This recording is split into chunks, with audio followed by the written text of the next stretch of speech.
Friends, हम लोग ने पिछली वाले वीडियो में 53 क्वेश्चंस तक डिस्कस कर लिया था। इस बार इसके आगे डिस्कस करेंगे और इसके लास्ट में मैं आपको कट ऑफ भी डिस्कस कर दूंगा।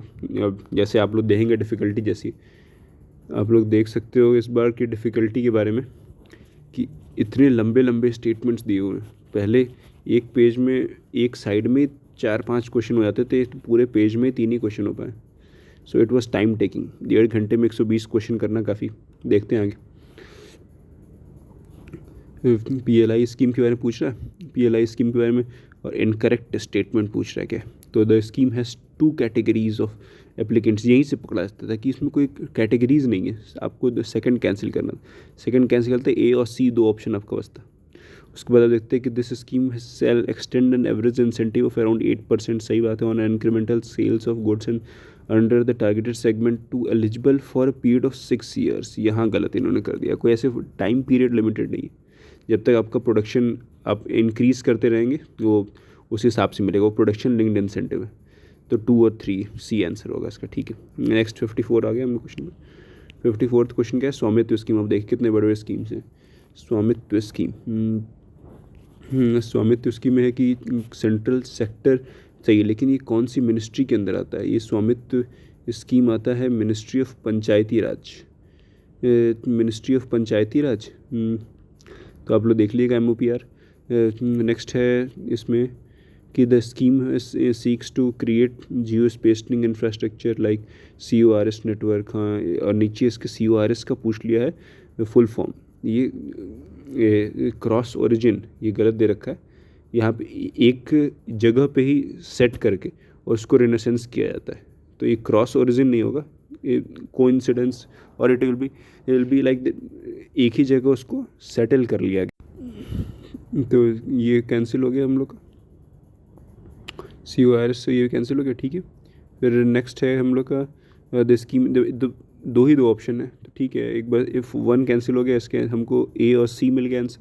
उसके बाद हम थर्ड पढ़ा, थर्ड भी गलत है, तो A हो जाएगा। ये स्टेटमेंट काफ़ी टाइम लगेंगे पढ़ने में, ये आपको सेकेंड राउंड में करना चाहिए।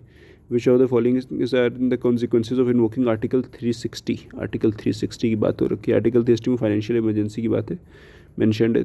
फिर है the president may order the states to reduce the salaries and allowances of all और any class of employees. Money bills, ठीक है। Money bill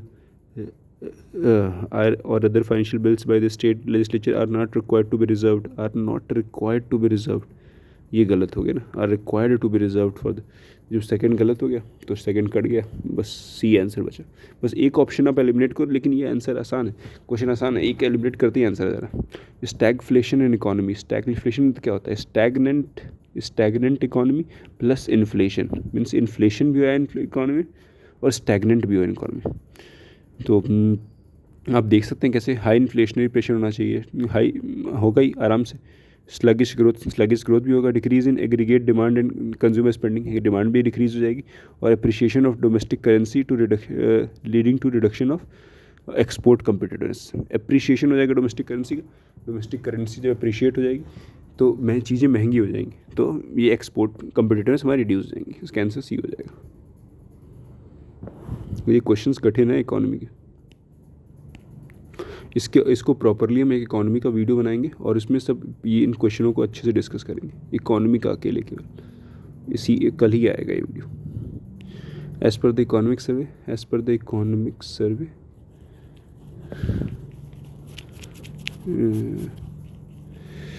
as per the economic survey 2023, which of the following statements the trend of foreign direct investment is in India. Foreign direct investment is seen that has decrease due to global weak. हाँ, इसके foreign direct investment में question था कि it has decrease due to the less participation of the private school, less participation of the private sector. It has decrease private sector की वजह से FDI बढ़ी है, तो ये गलत हो गया। वन गलत हुआ, तो हमारा चला गया B और D ऑप्शन, B और D ऑप्शन चला गया। फोर्थ मतलब होगा कन्फर्म, हमने देखना है केवल 2। It has increase compare to the pre pandemic level, pre pandemic level से भी इंक्रीज़ नहीं हुआ है, तो सेकंड भी गलत होगी, तो C will be the answer, C, ठीक है। नेक्स्ट क्वेश्चन है which of the following are the non plan expenditure. Non plan expenditure इसमें क्या, एग्रीकल्चर के लिए, साइंस एंड टेक्नोलॉजी तो प्लान करना पड़ेगा। इंटरेस्ट पेमेंट फिक्स है, आपको करना ही है, आपने लोन ले रखा है, इंटरेस्ट पेमेंट पे करना है, तो आंसर सी हो जाएगा। Which of the following is not true about globalisation and its impact. Is not true पूछा। Increase in exports is greater than the increase in imports. Globalisation होगा तो जितना एक्सपोर्ट्स में, इंडिया के केस में import हमने अधिक करना शुरू कर दिया, एक्सपोर्ट की मैन्युफैक्चरिंग कैपेसिटी हमारी कमी है, इसीलिए हम जीडीपी कंट्रीब्यूशन जो मैन्युफैक्चरिंग का वो भी कम है, इसलिए आंसर ए हो जाएगा। ये सिंपल क्वेश्चन था, लॉजिकली किया आज तक।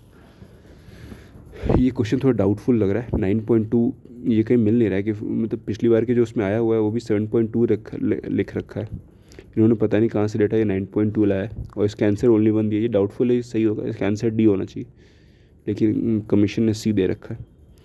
फिर है अपने foreign exchange reserves include which of the following, इसमें ऑल ऑफ द।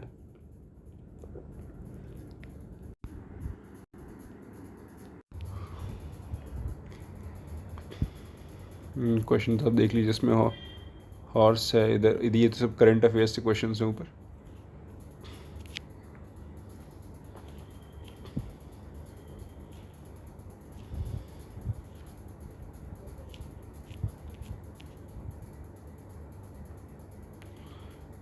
लास्ट में हम कट ऑफ पे आने वाले हैं, ये करंट अफेयर्स से क्वेश्चन आप इनको देख के अपना आंसर्स मैच कर सकते हैं।